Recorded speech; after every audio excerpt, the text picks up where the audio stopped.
প্রিয় নবী সাল্লাল্লাহু আলাইহি ওয়াসাল্লাম আমুল ফিল অর্থাৎ হস্তি বাহিনীর বছর,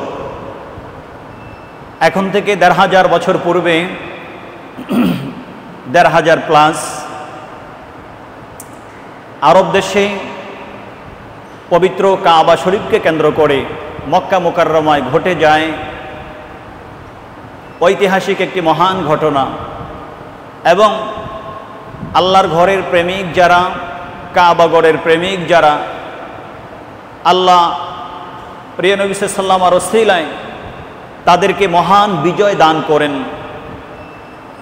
যেরকম বিজয় ইতিপূর্বে সৃষ্টির সূচনা লগ্ন থেকে কাবাঘরকে কেন্দ্র করে আর কখনো শোনা যায় নাই, এবং এই রকম বিজয় আর আমাদের জানা মতে এখন পর্যন্ত হয় নাই আর হবে না। ওই বিজয়টা প্রিয় নবী সাল্লাল্লাহু আলাইহি ওয়াসাল্লাম যখন দুনিয়াতে আগমন করলেন 570 খ্রিস্টাব্দে, তিনি যখন দুনিয়াতে আগমন করলেন, দুনিয়াতে আগমন করার মাত্র 50 দিন পূর্বে, 50 দিন আগে আল্লাহ রাব্বুল আলামিন সেই মহান বিজয়ে কাবা ঘরকে, আল্লাহর ঘরকে যারা সম্মান করেন, ইজ্জত করেন, তাদেরকে দান করেছেন। এজন্য আমরা দেখতে পাই পবিত্র সূরাতুল ফিল কোরআনে কারীমের 30তম পাড়ায় একটা সূরা আছে। এই সূরার নাম হচ্ছে সূরাতুল ফিল। ফিল শব্দের অর্থ হচ্ছে হাতি, মানে হাতির সূরা, হস্তি বাহিনীর সূরা। আল্লাহ রাব্বুল আলামিন এই সূরার মধ্যে হস্তি বাহিনী বা হাতির আলোচনা তিনি তুলে ধরেছেন, এবং হস্তি বাহিনীকে কেন্দ্র করে যেই মহান বিজয় আল্লাহর ঘরের সেবকদেরকে, রক্ষকদেরকে, আল্লাহর ঘরের আশিকদেরকে দান করেছেন, ওই বিজয় গাথা ইতিহাস আল্লাহ কোরআনে কারীমের এই সূরার মধ্যে তিনি তুলে ধরেছেন। সূরাতুল ফিল আমরা সকলে পড়ে থাকি, নামাজে পড়ে থাকি। ছোট্ট একটি সূরা দিয়ে আমরা নামাজ পড়ি, কোরআন শরীফ তেলাওয়াত করি। এরশাদ হচ্ছে আউযু বিল্লাহি মিনাশ শাইতানির রাজিম, বিসমিল্লাহির রহমানির রহিম, যেটাকে আমরা আলাম তারা সূরা বলি। আলাম তারা কাইফা ফাআলা রাব্বুকা বিআসহাবিল ফিল আলাম ইয়াজআল কাইদাহুম ফি তাদলিন ওয়া আরসালা আলাইহিম তায়রান আবাবিল তারমিহিম বিহিজারাতিন মিন সিজ্জিন ফাজআলাহুম কাআসফিন মাকুল। সাদাকাল্লাহু মাওলানাল আযীম ওয়া সাদাকা রাসূলুহুন নবিয়ুল হাবিবুল কারীম। এই যে সূরা, এই সূরার মধ্যে আল্লাহ আবরাহা কর্তৃক কাবাঘরকে ধ্বংস করতে আসা হস্তি বাহিনীকে ব্যবহার করা কাবাঘরকে ধ্বংস করার জন্য, যাদের বুঝ নাই, যেভাবে বলা হয় তারা সেভাবেই করে। তারপরে আল্লাহ রাব্বুল আলামিন ছোট্ট আবাবিল পাখির ঠোঁটে, পায়ে একেবারেই ছোট্ট সরিষার দানার মতো বা তার চেয়ে কিছু বড় ছোট পাথর নিক্ষেপ করে আব্রাহা এবং বিশাল হস্তি বাহিনীকে নির্মূল করে দেওয়া, ধ্বংস করে দেওয়া। তাদের অবস্থাটা এরকম হয়েছে, আমাদের দেশে যে বকরি পালন করা হয়, বকরি, ভেড়া বা গরু, মহিষ, অনেক সময় দেখা যায় তারা যখন তাদের অতিরিক্ত অংশ পেট থেকে বের করে, তো অনেক সময় দেখা যায় এটা শুধুমাত্র আপনার শুকনা ঘাস আকারে বের হয়, সব সময় একরকম বের হয় না। যখন শুষ্কতা থাকে, পানির অভাব থাকে, আর আরব দেশে তারা যখন তাদের সেই অতিরিক্ত অংশ ত্যাগ করে, তখন ওই অবস্থাটা একবারে শুষ্ক দেখা যায়, তৃণলতার মতো। আপনারা দেখেছেন বকরি বা গরু তারা যখন ঘাস খায়, অনেক সময় তাদের মুখ থেকে ঘাস বের হয়, ঘাসগুলো একেবারে টুকরো টুকরো ছোট্ট ছোট্ট আকারে বের হয়ে থাকে। তো আল্লাহ একেবারে ছোট্ট পাথর, ছোট পাখির মাধ্যমে বিশাল হস্তি বাহিনীকে এতটাই নির্মূল করে দিলেন, তাদের অবস্থাটা হয়ে গেল ওই তৃণলতার মতো। যেই লতাগুলোকে, ঘাসগুলোকে বকরি বা ওট, ভেড়া বক্ষণ করার পরে যে অবস্থায় তারা ত্যাগ করে থাকে, একেবারেই ছোট ছোট, তারা নির্মূল হয়ে গেল শুধুমাত্র সামান্য একটু পাথর এবং ছোট্ট একটি পাখির কাছে। আল্লাহ কাবাগরের মেহমান, কাবাগরের সেবক, প্রিয় নবী সাল্লাল্লাহু আলাইহি ওয়াসাল্লামের দাদা হযরত খাজা আব্দুল মুত্তালিব, ওনাকে ওনার দোয়ায় আল্লাহর ঘরকে রক্ষা করেছেন। তিনি আল্লাহর কাছে দোয়া করেছেন, আল্লাহ আপনার ঘর আপনিই রক্ষা করবেন। আল্লাহর কাছে আল্লাহর ঘরের জিম্মা দিয়ে তিনি চলে গেছেন, আল্লাহ তার ঘরকে তিনি রক্ষা করে দিয়েছেন। সুবহানাল্লাহ। এই যে ঘটনাটা ঘটলো, এই মহান বিজয় আল্লাহ এই সময় দিলেন। ইতিপূর্বে এইরকম মহান বিজয় আসে নাই কাবা ঘরকে কেন্দ্র করে। এই মহান বিজয়ের কারণ ছিল, কারণ ওই মহান বিজয় থেকে মাত্র 50 দিন পরেই রহমতুল্লিল আলামিন সরকারে কায়নাত, দুজাহানের বাদশাহ, শান্তির অগ্রদূত, আমাদের মতো গুনাহগার উম্মতদেরকে শাফাআত করে যিনি আল্লাহর দরবার থেকে জান্নাতে নিয়ে যাবেন, ওই 50 দিন পরেই রহমতুল্লিল আলামিন দুনিয়াতে আগমন করেছেন। সুবহানাল্লাহ। তো রহমতুল্লিল আলামিনের আগমনের কারণে, আগমনের বরকতে আল্লাহ এই মহান বিজয় ওনার দাদাকে দিয়েছেন, কাবাঘর রক্ষা করেছেন সেই শত্রু বাহিনী, হস্তি বাহিনীর কাছ থেকে। প্রিয় নবী সাল্লাল্লাহু আলাইহি ওয়াসাল্লাম ওই সময় দুনিয়াতে আগমন করলেন। তারপরে 50 দিন পরে তারপরে তিনি 63 বছর, মক্কা শরীফের মধ্যে 50 বছর, তারপরে 52 বছর, 53 বছরের শুরুতে মদিনা শরীফের দিকে হিজরত, মদিনা শরীফে 63 বছর পর্যন্ত মাত্র 10 বছর তিনি অবস্থান করলেন। এই 63 বছর বাহ্যিক হায়াত তিনি কাটালেন। তারপরে তিনি রব্বে কারিমের দরবারে, রফিকে আলার দরবার আল্লাহ রব্বুল আলমিনের মিলনে দিদারে তিনি চলে গেলেন। রহমতুল্লিল আলমিন তিনি 11তম হিজরি, 63তম বয়সে 11তম হিজরি 12ই রবিউল আউয়াল, এটা হচ্ছে প্রসিদ্ধ মত। আর অন্য কোনো মতে 8 রবিউল আউয়াল, বা এখানে কিছুটা মতানৈক্য আছে, কিন্তু প্রসিদ্ধ মত অনুযায়ী 11তম হিজরির 12ই রবিউল আউয়াল মাসে রব্বে কারিমের দরবারে মিলনে তিনি চলে গেছেন। প্রিয় নবী সাল্লাল্লাহু আলাইহি ওয়াসাল্লাম থেকে আরম্ভ করে যারা আল্লাহ রাব্বুল আলামিনের খুব কাছের, আল্লাহ রাব্বুল আলামিনের সবচেয়ে কাছের হচ্ছে আম্বিয়া মুরসালিন। তারপরে আম্বিয়া মুরসালিনদের পরের যে স্তর সেটা হচ্ছে আল্লাহর প্রিয়ভাজন যারা, যাদেরকে আমরা আউলিয়া কেরাম বলে থাকি, নেককার সালেহীন, যারা আল্লাহর যত কাছের হয়ে থাকেন, যারা আল্লাহর যত প্রিয়, আল্লাহ তাদেরকে তত বড় পরীক্ষা করে থাকেন, আল্লাহ তাদেরকে তত বেশি বালা মুসিবত দিয়ে থাকেন। এই জন্য সহিহ ইবনে হিব্বান থেকে আরম্ভ করে বিভিন্ন হাদিসে পাকের কিতাবের মধ্যে রাসূল করিম সাল্লাল্লাহু আলাইহি ওয়াসাল্লাম তিনি ইরশাদ করেছেন যে আশাদ্দুল বালাই বালাউল আম্বিয়া সুম্মা সালিহিন সুম্মাল আমসাল ফাল আমসাল, যে আমার উম্মত শুনে রাখো এবং নিজেদেরকে মানসিকভাবে প্রস্তুত রাখো, আল্লাহ যাদেরকে সবচেয়ে বেশি বালা মুসিবত দিয়ে থাকেন, আল্লাহ যাদেরকে সবচেয়ে বেশি বিপদ দিয়ে থাকেন, তারা হচ্ছেন আম্বিয়া মুরসালিন। আল্লাহ তাদেরকে বেশি ভালোবাসেন, এই জন্য আল্লাহ তাদেরকে সবচেয়ে বেশি বালা মুসিবত দিয়ে থাকেন। আম্বিয়া মুরসালিনদের পরে আউলিয়া কেরাম, নেককারগণ, যে আল্লাহর যত বেশি কাছে, আল্লাহর সাথে তার নৈকট্য অনুযায়ী আল্লাহ তাদের কাছে বালা মুসিবত প্রেরণ করেন। এটার দ্বারা কারণ হচ্ছে, এটার দ্বারা আল্লাহ তাদেরকে আল্লাহর আরও কাছে নিয়ে যান, আরও কাছে নিয়ে যান, আরও কাছে নিয়ে যান। আমরা দেখি আম্বিয়া মুরসালিনদের জীবনে এইরকম অনেক বালা মুসিবত নেমে এসেছিল। ওনারা ওনাদের বাহ্যিক হায়াতে, ওনারা ওনাদের জীবনের মাঝখানে, শুরুতে, শেষে অনেক বালা মুসিবতে আক্রান্ত হয়েছেন।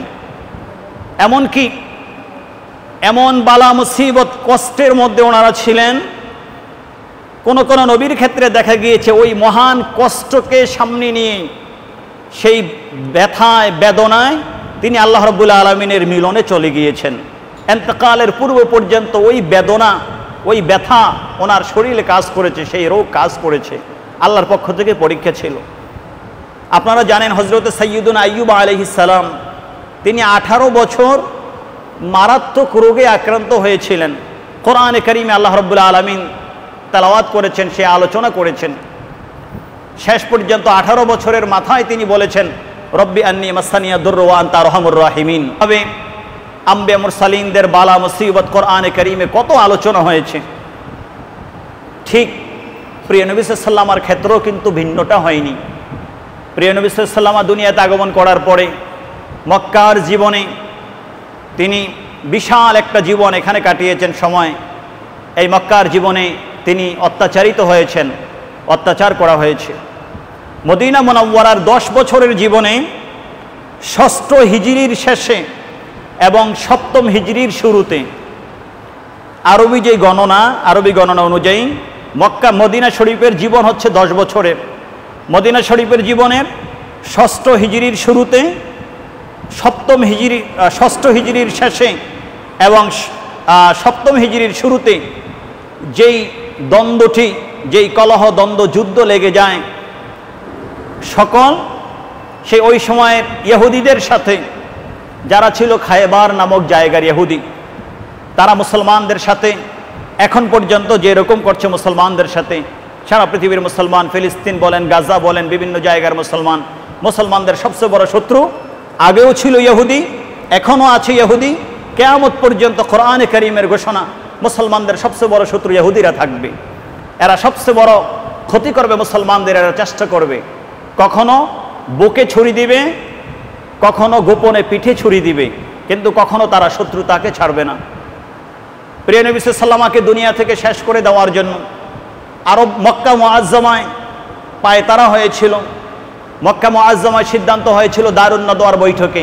তখন কাফেররা, যারা পৌত্তলিক, যারা মূর্তি পূজা করত, তারা এক হয়েছিল প্রিয় নবী সাল্লাল্লাহু আলাইহি ওয়াসাল্লামকে দুনিয়া থেকে শেষ করে দিবে, কিন্তু আল্লাহ প্রিয় নবী সাল্লাল্লাহু আলাইহি ওয়াসাল্লামকে রক্ষা করেছেন, তারা পারে নাই। আবার এদিক দিয়ে তিনি যখন মদিনা মুনাওয়ারাতে গিয়েছেন, ইহুদিরা চক্রান্ত করে বিভিন্ন দেশের ইহুদিদেরকে, মদিনা মুনাওয়ারা ইহুদিদেরকে তারা এক করেছে রাসূল পাক সাল্লাল্লাহু আলাইহি ওয়াসাল্লামকে শেষ করে দিবে। যত চক্রান্ত করে আমার আল্লাহ বলেছেন ওয়া মাকারু ওয়া মাকারাল্লাহ আল্লাহু খায়রুল মাকিরিন।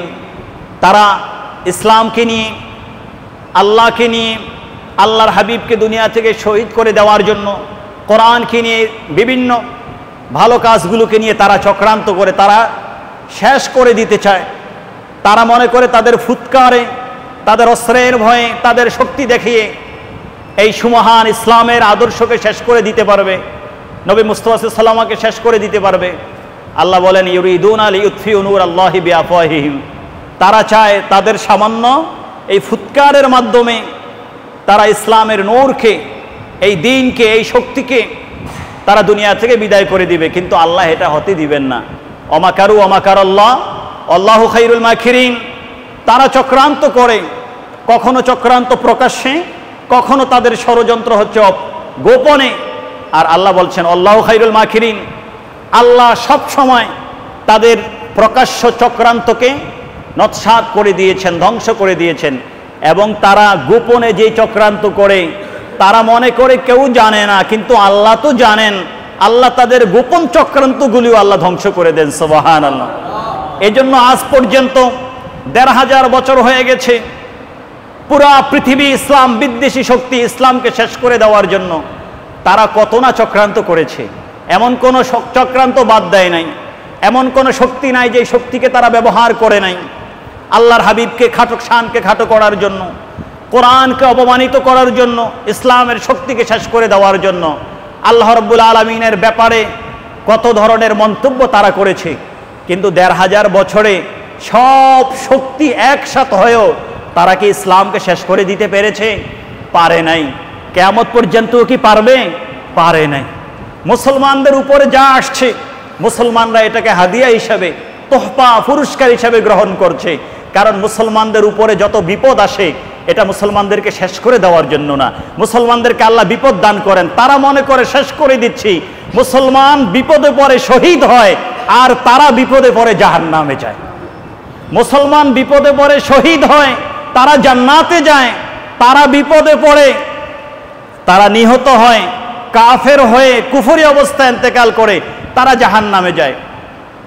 তারা মনে করে মুসলমানকে দুনিয়ায় শেষ করে দিচ্ছে, সুতরাং সব শেষ না।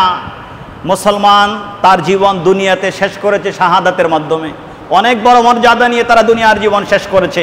তাদের সফলতা, তাদের পুরস্কার মাত্র শুরু। শাহাদাতের মধ্য দিয়ে আল্লাহ তাদের জন্য জান্নাতে অনেক বড় পুরস্কার নির্ধারণ করে দিয়েছেন, সুবহানাল্লাহ। এটা মুসলমানদের পুরস্কার। এই জন্য মুসলমানদের উপরে যত বড় মুসিবতে আসুক না কেন, মুসলমান এই মুসিবতকে ভয় পায় না। কারণ তাদের জীবনেও নেয়ামত আছে, পুরস্কার আছে, তাদের বেঁচে থাকার মধ্যেও নেয়ামত আছে, আর তাদের ইন্তেকালের মধ্যে, শাহাদাতের মধ্যেও নেয়ামত আছে। তাদের দুইটা জীবনের মধ্যেই সফলতা আছে। সুবহানাল্লাহ। দুনিয়া থেকে যখন রহমাতুল্লিল আলামিন পর্দা করবেন, পর্দা করার আভাস যখন সাহাবায়ে কেরাম পাচ্ছেন, সাহাবায়ে কেরাম চিন্তিত হয়ে গেলেন, আল্লাহর হাবিব দুনিয়া থেকে চলে গেলে তাহলে আমাদের কি হবে? আল্লাহর হাবিব দুনিয়ায় আসছেন, তিনি আছেন দুনিয়াতে, যত বিপদ আপদ আল্লাহ তার হাবিবের উসিলায় আমাদেরকে বিপদ আপদ থেকে নাজাত দান করেন। যত সমস্যা হয় রহমাতুল্লিল আলামিনের দরবারে রিসালাতে আমরা চলে যাই, যাওয়া মাত্র আল্লাহর হাবিব আমাদেরকে সমাধান দিয়ে দেন। পবিত্র কোরআন নাজিল হয়, জিবরিল চলে আসে সমাধান দিয়ে আল্লাহর পক্ষ থেকে। কিন্তু তিনি যখন চলে যাবেন আমরা বড় বড় সমস্যার সম্মুখীন হব। এই সমাধান কে দিবে? আমরা কাকে পাবো? তাহলে আল্লাহর হাবিব চলে যাওয়ার পরে আমরা কি করব? আল্লাহর হাবিব পাক সাল্লাল্লাহু আলাইহি সাহাবায়ে কেরামদের এই ধরনের চিন্তা চেতনা, আল্লাহর হাবিব পাক সাল্লাল্লাহু আলাইহি তাদের এগুলি জানার পরে তিনি বললেন, সাহাবায়ে কেরাম শোনো। ইমাম বাজ্জার রহমতুল্লাহ আলাইহি বিশুদ্ধ সনদে মুসনাদে বাজ্জারের মধ্যে তিনি হাদিস খানাকে উল্লেখ করেছেন, হায়াতি খায়রুল লাকুম ওয়া মামাতি খায়রুল লাকুম। সাহাবায়ে কেরাম শোনো, আমি তোমাদের মাঝে বাহ্যিক হায়াতে, দুনিয়াতে বেঁচে থাকা এটা তোমাদের জন্য ভালো। আবার আমি যখন আল্লাহর ডাকে, আল্লাহর দরবারে, আল্লাহর মিলনে চলে যাব, আমি তো তোমাদেরকে ছেড়ে যাব না। আমি বাহ্যিকভাবে তোমাদের থেকে আড়াল হয়ে যাব, কিন্তু আমি আখিরাতের জগতে গিয়েও তোমাদের থেকে আমি বিচ্ছিন্ন হব না। এই জন্য আমার দুনিয়ার জিন্দেগি যেভাবে তোমাদের জন্য ভালো, ওয়া মামাতি খায়রুল লাকুম, আমি দুনিয়া থেকে পর্দা করার পরেও ওই জীবনটাও তোমাদের জন্য অনেক ভালো। সুবহানাল্লাহ। কারণ দুনিয়াতে যেভাবে তোমাদের সাথে আমার সম্পর্ক থাকবে, দুনিয়া থেকে পর্দা করার পরেও সব সময় তোমাদের সাথে আমার সম্পর্ক থাকবে। সুবহানাল্লাহ। এখন দুনিয়ার সম্পর্ক এটা তো স্পষ্ট। বিপদে পড়লে নবীজির দরবারে চলে যান, কোনো বিষয়ের প্রয়োজন হলে নবীজির দরবারে চলে যান। তো দুনিয়া থেকে পর্দা করার পরে তখন তারা নবীকে কিভাবে পাবে? আল্লাহর হাবিব সাল্লাল্লাহু আলাইহি ওয়াসাল্লাম বললেন, শোনো, তুআরাদু আলাইয়া আমালুকুম, তোমাদের যত আমল আছে, দুই রকমের আমল তোমরা করে থাকো, ভালো কাজ করে থাকো, খারাপ কাজ করে থাকো। তোমাদের ভালো কাজ এবং খারাপ কাজ উভয় রকমের আমল আমি নবীর দরবারে সব সময় পেশ করা হবে। আমি নবী আখিরাতে গিয়েও, রওজায়ে আতহারে ছুঁয়েও তোমাদের আমলগুলো ভালো এবং মন্দ প্রত্যেকটা আমল ইন ডিটেলস আমি দেখতে পাবো। সুবহানাল্লাহ। তো ইয়া রাসূলুল্লাহ, আপনি দেখার পরে আল্লাহর হাবিব তারপর বলছেন, শোনো, ফাইন রাআইতু শাররান ইস্তাগফারতুল্লাহ লাহু, আমি আমার উম্মতের আমলনামার মধ্যে যখন খারাপ দেখব, গুনাহ দেখব, তখন সাথে সাথে আমার উম্মতের জন্য আল্লাহর দরবারে আমি শাফাআত করব। আমার উম্মতের পক্ষ থেকে আল্লাহর দরবারে আমি তার গুনাহ মাফের জন্য ইস্তিগফার করব। সুবহানাল্লাহ। আল্লাহ যেন আমার উম্মতকে মাফ করে দেয়।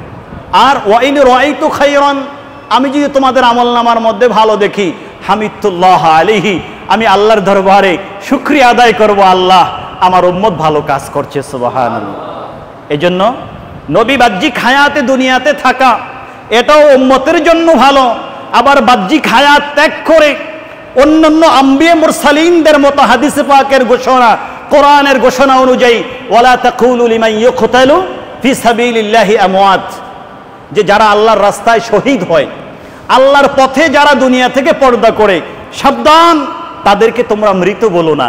তোমরা দেখছো বাহ্যিকভাবে তাদের কাছে ফেরেশতা চলে আসতে, তাদের রূহ কবজ করে গেছে, এটা শুধু ইন্তেকালুন মিনাদ দুনিয়া ইলাল আখিরা, শুধুমাত্র ইন্তেকাল মিন দারিন ইলা দার, একটা জগৎ থেকে আরেকটা জগতে যাওয়া, মাটির উপর থেকে মাটির নিচে যাওয়া, একটা জগৎ থেকে আরেকটা জগতে যাওয়া।